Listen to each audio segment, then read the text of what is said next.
అందరికీ నమస్కారం।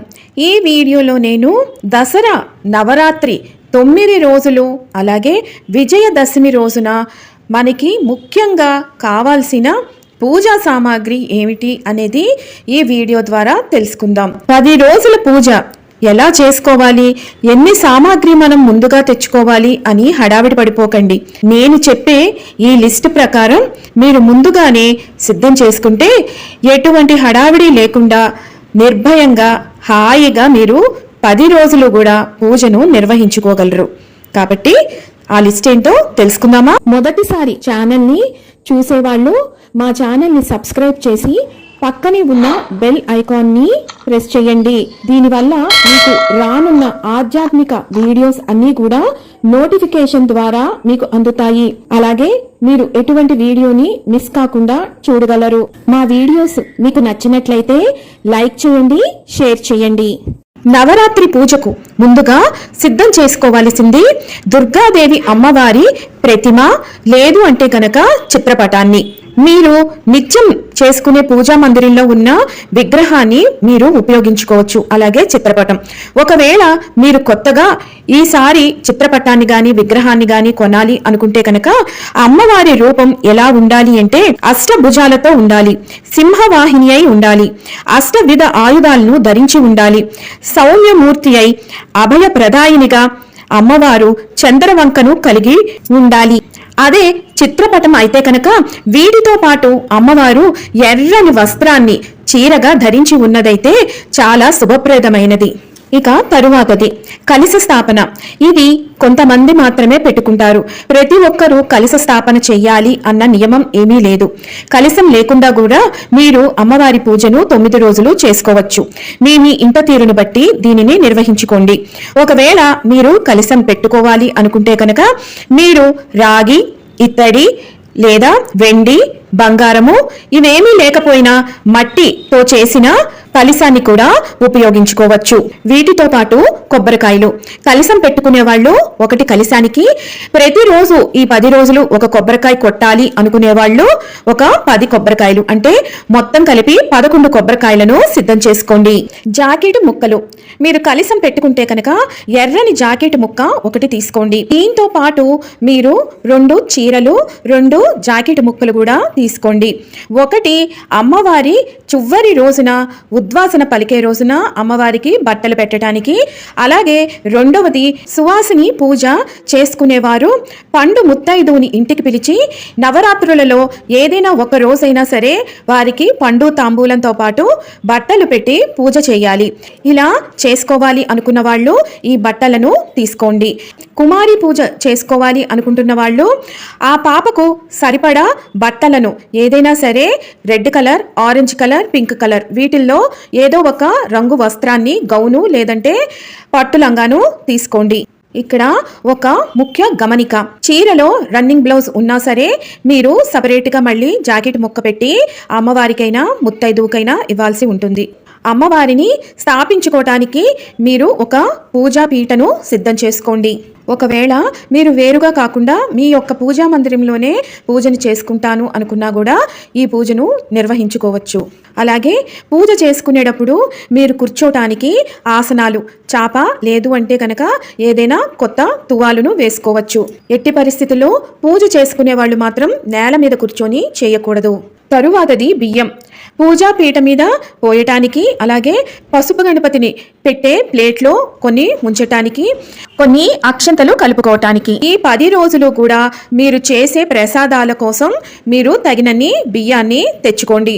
తరువాతది విడి పువ్వులు, ఏ రోజున అమ్మవారికి ఏ పువ్వులతో పూజ చెయ్యాలి అని దేవీ నవరాత్రి డేట్ అండ్ టైం వీడియోలో నేను వివరంగా వివరించానండి। దాని ప్రకారం ఆయా రోజుల పువ్వులను మీరు సిద్ధం చేసుకోండి। ఒకవేళ మీకు ఇన్ని పువ్వులు ఇన్ని రకాలు దొరకకపోతే అమ్మవారికి ఎరుపు రంగు అంటే చాలా ఇష్టం కాబట్టి మీరు నిత్యం కూడా ఎర్ర రంగు పువ్వులతోనే పూజించండి। కేవలం సరస్వతీదేవి పూజ రోజున మాత్రం తెల్ల రంగు పువ్వులతో పూజించే ప్రయత్నం మాత్రం చేయండి। అమ్మవారి ప్రతిమకు, ఫోటోకి, కలశానికి సువాసిని పూజలో ముత్తైదువుకి, కుమారి పూజలో కుమారికి ఇవ్వటానికి పూలమాలను సిద్ధం చేసుకోండి। బియ్య పిండి, ముగ్గు వేసుకోవటానికి అలాగే చలివిడి చేసుకోవటానికి ఈ బియ్యపిండిని మీరే స్వయంగా ఇంట్లో శుభ్రంగా కడిగిన బియ్యాన్ని ఒక గుడ్డ మీద ఆరబెట్టుకొని తరువాత బియ్యపిండి కింద గ్రైండర్ చేసుకొని సిద్ధం చేసుకోండి. తరువాతి ముఖ్యమైన వస్తువులు పసుపు, కుంకుమ, అగరబత్తి, ధూప్ స్టిక్, గంధం పొడి, ముద్ద కర్పూరం, పీట మీద వేసుకోవటానికి ఎర్రని వస్త్రం, తరువాత కలశంలో వేయటానికి గంగాజలము, దీంతో పాటు సుగంధి ద్రవ్యాలు ఏవైనా సరే మీరు వేసుకోవచ్చండి.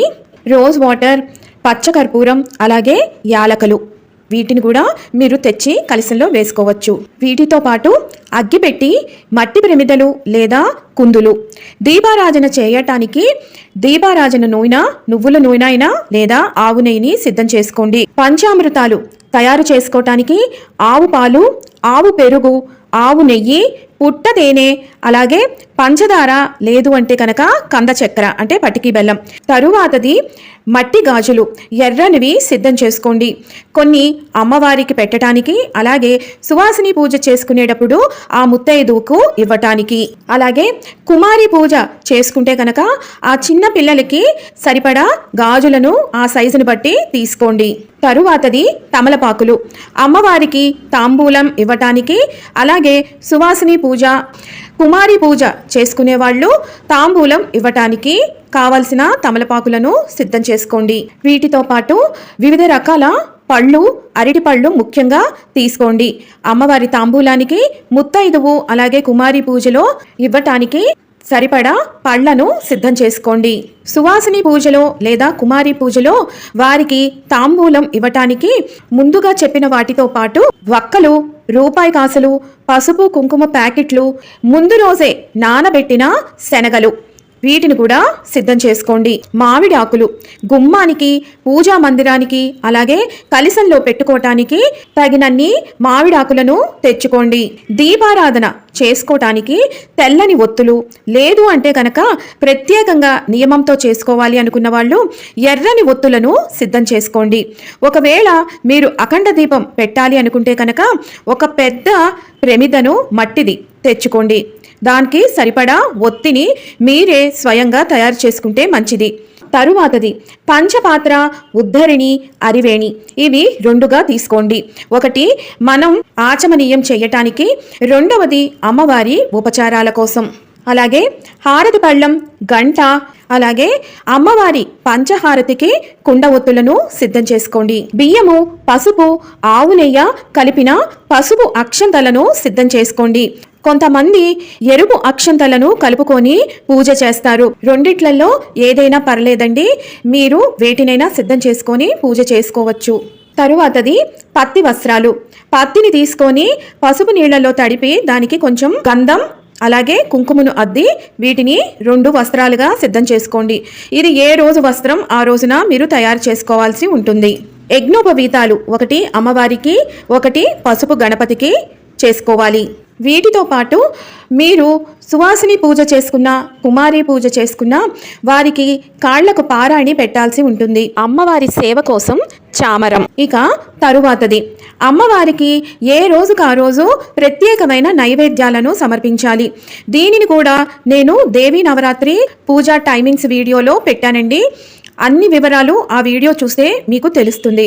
దాని ప్రకారం ఏ రోజు నైవేద్యాన్ని ఆ రోజున మీరు సిద్ధం చేసుకోవాలి. వాటితో పాటు బెల్లాన్ని కూడా మీరు ఉంచుకోండి.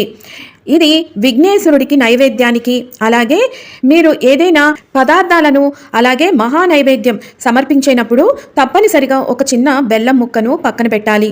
దానికోసం బెల్లాన్ని కూడా సిద్ధం చేసుకోండి. వీటితో పాటు ఒక పాత్రను కూడా చిన్న ప్లేట్ లాంటిది పక్కన పెట్టుకోండి. అమ్మవారికి వివిధ రకాల ఉపచారాలు చేస్తున్నప్పుడు ఆ నీటిని ఉద్ధరిణితో చూపించి ఈ పాత్రలో వదలవచ్చు. అలాగే అభిషేకం చేసిన తర్వాత అమ్మవారిని శుద్ధి చేయడానికి కొన్ని మంచినీటిని కూడా పక్కన పెట్టుకోండి. వీటితో పాటు మీరు చేతులను శుభ్రపరచుకోవడానికి ఒక నాప్కిన్, 9 రోజులు పూజ అయిపోయిన తరువాత విజయదశమి రోజున మీరు ఉద్యాపన చేసుకొని 9 మంది ముత్తైదువులకి గాని లేదా 5, 3 లేదు అంటే ఒక్క ముత్తైదువుకైనా పండు తాంబూలం ఇస్తే చాలా మంచిదండి. దానికి సంబంధించిన వస్తు సామాగ్రి ఇందాకే నేను తెలిపాను, అవే ఇక్కడ కూడా సరిపోతాయి. అలాగే పచ్చి నిమ్మకాయలను తీసుకోండి. మీరు అమ్మవారి పాదాల దగ్గర వీటిని పెట్టి పూజ చేసుకొని మీ ఇంటికి కానీ మీరు నడిపే వాహనానికి కానీ కట్టుకుంటే ఇంటికి ఉన్న దృష్టి దోషాలు, వాహనానికి ఏమైనా దోషాలు ఉన్నా కూడా తొలగిపోయి ఎటువంటి ప్రమాదాలు జరగకుండా ఉంటాయి. అలాగే వీటితో పాటు ఆవు పిడకలు చిన్నవి అమెజాన్లో అయినా లేదు అంటే పూజా సామాగ్రిలో అయినా అమ్ముతున్నారండి, వాటిని కూడా తెచ్చుకోండి. ప్రతి నిత్యము కూడా మీరు దశాంగం పొడి అలాగే గుగ్గిలం లేదా సాంబ్రాణి వీటితోటి ఈ ఆవు పిడకలతోటి మీరు ధూపం వేస్తే గనక అమ్మవారికి చాలా ఇష్టం. అలాగే మీరు చేసుకునే దీపారాధన అలాగే కుంకుమలో కొంచెం జవ్వాదు కలిపితే కనుక సుగంధభరితంగా ఉంటుంది.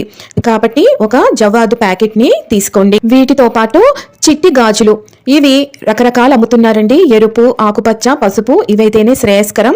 తెచ్చుకొని మాలగా గుచ్చుకొని మీరు అమ్మవారి మెడలో వేయొచ్చు. అలాగే వీటితో పాటు అష్టోత్తరం కూడా చదువుకోవచ్చు. చిట్టి గాజులతో పాటు మీరు తామర గింజలు, లక్ష్మీ గవ్వలు, గోమతి చక్రాలు, శ్రీఫలం, ముత్యాలు, వెండి పువ్వులు లేదు అంటే బంగారపు పువ్వులు, మనకి మొత్తం 10 రోజుల పూజ ఉంటుంది కాబట్టి ఒక్కొక్క రోజు ఒక్కొక్క రకంతో మీరు పూజను చేసుకోవచ్చు. ఈ చివరిలో చెప్పినది ఆప్షనల్ అండి, మీ దగ్గర ఉంటే ఉపయోగించుకోండి, లేదు అన్నా పర్వాలేదు. విన్నారు కదా, దసరా 10 రోజులకి ప్రతి పూజకి సంబంధించిన లిస్టును నేను ఇక్కడ ఇచ్చాను. మరొక వీడియోతో మళ్ళీ మిమ్మల్ని అందరినీ కలుసుకుంటాను. సెలవు మరి. సర్వం ఈశ్వరార్పణమస్తు. స్వస్తి.